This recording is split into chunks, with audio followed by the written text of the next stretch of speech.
I think what happens is when you come from Ireland, especially back in our part of back in Connemara there, you're looking at the water and the ocean. And you come into a place like this, you miss the ocean and the waves and the wild, it's just a different part of the world, Maybe you don't like it when you're looking at it, but when you get away from it, you miss it, The Currach is an Irish icon, on a par with the harp, the shamrock, the leprechaun, but much older. In fact, the first people to set foot on the island of Ireland 10,000 years ago came to Ireland by Currach.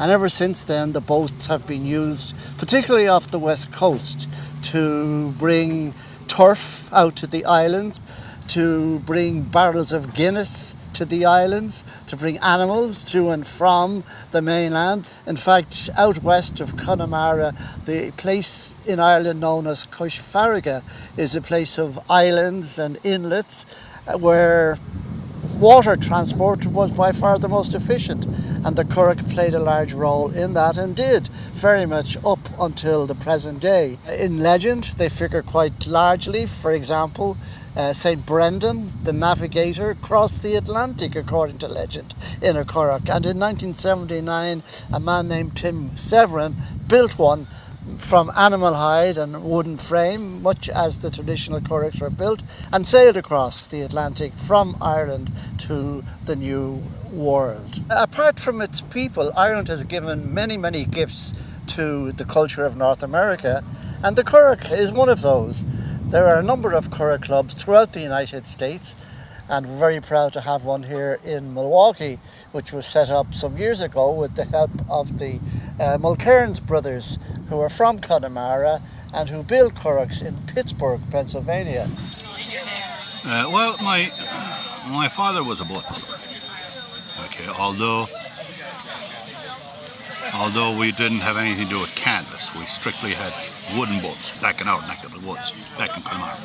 He'd built lobster boats, which was a big Currach and a wider Currach that you could stand in it. You could actually stand in it and pull your pots in over the sides and all that. Then he would, of course, a lot of repairs on boats that as you know, the rocky ocean there, Well, we had Currachs, wooden Currachs, and they were for work. Okay, they were work boats, and even the racing Currachs were work boats. Originally, we had none of this. You went out and rode in a working Currach. They were the same as they always were. We used them during the day, on Friday, Saturday, and we rode in them on Sunday in a race. Everybody had a boat, and they almost had to. And a lot of them used the boats for lobster fishing, going way out for fishing and so on, and save enough fish for the winter feed, Yeah, it's a family thing, yeah. But there were other boat builders back there as well, There were the Caseys, the Cloghertys, okay, back in our neck of the woods, okay. Now, over in Carrow in that area, the islands of Carrow in that area, there were other boat builders over there, of course, as well, At Inishni. And the Cloghertys came from Inishni originally, okay, which is back by Roundstown. There's a little bit of it in your blood, if you want to say that, but it comes to you easy, And of course, you've seen these things from the time you were, 10 or 12 or younger, and you kind of know what they should look like. So if you see a Currach it doesn't look right, you say, you know what, I've never seen anything like that back home, but. So we knew what a Currach should look like, and we know how it should float, how it should. The nose can't be down in the water. Right. We know that, and balanced, maybe the good word for that. Pete made a wooden boat here. It's too costly and they're too heavy. They're too hard to handle, and that was the primary idea behind the canvas wood boat in the beginning. So as you see in the picture, 2 or 3 guys could pick it up off the sand, off the beach, throw it on their shoulders, and carry it up. Okay, because there's a lot of places where there is no place to dock a boat, you know. So that was the whole purpose of canvas boat. Throw it on your shoulders, put it away, throw it on your shoulders, take it back to the ocean, go fishing, go working in it, lobstering or whatever you are doing. Okay. That's what it's all about. That's what the canvas boat is all about. Lightweight, easy to handle, easy to build.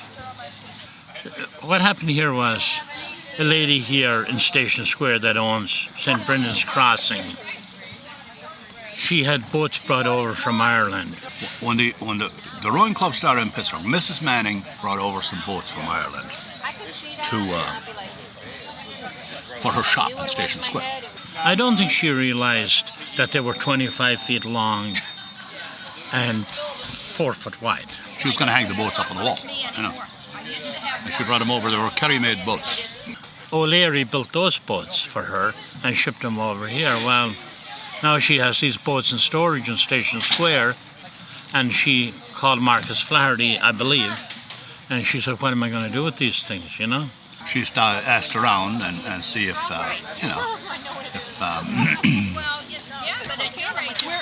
somebody wanted to row them or do something with them, you know, and that's how the Pittsburgh Irish Rowing Club started.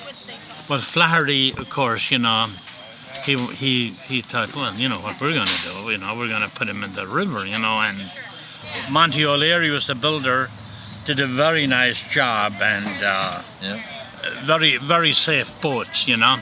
And then, of course, when the Kerry boats got dilapidated and older, we fixed them as much as we could for a long time, and then we decided we were going to build our own. When we brought these things to Boston and places like that Boston had the narrow, slimmed-down boats, and you know. I forget what the first year we went to Boston to row. I forget what year that was, but it was pretty ugly. It was pretty much a party, you know, and not so much rowing, you know. So we figured, well, you know what?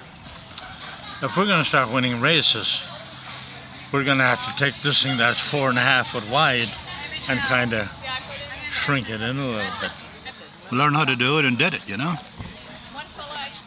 You were getting up in years, and you figured, well, you're not getting any younger, and this big boat here, I just can't row it anymore, so I better build a boat that I'm going to That's right. slide through the water a little bit easy. It was a lot of fun, though. A lot of good times. We had good times in Boston. Of course, we had good times everywhere. Good times in Milwaukee, too, you know. Everywhere, yeah. Good times. Well, that's what it's all about, you know. But I don't care who builds them, you know, whether they're brothers or family, it doesn't matter. You try to get two boats alike, it's just not going to happen. Oh, that's true. It's not going to happen. We have two of them there, two different boats, you know. But you know what? Why shouldn't they be different? You know, I think a boat should look like a swan out on the water, or a duck, you know. But I think it was one of the nicest things, you know, that the Irish brought over here, and the American and Irish American or whatever American, you know, they're learning how to do it, and they love it, and you know what, they're better at it than we are, you know. The people we got to know that we would have never known, and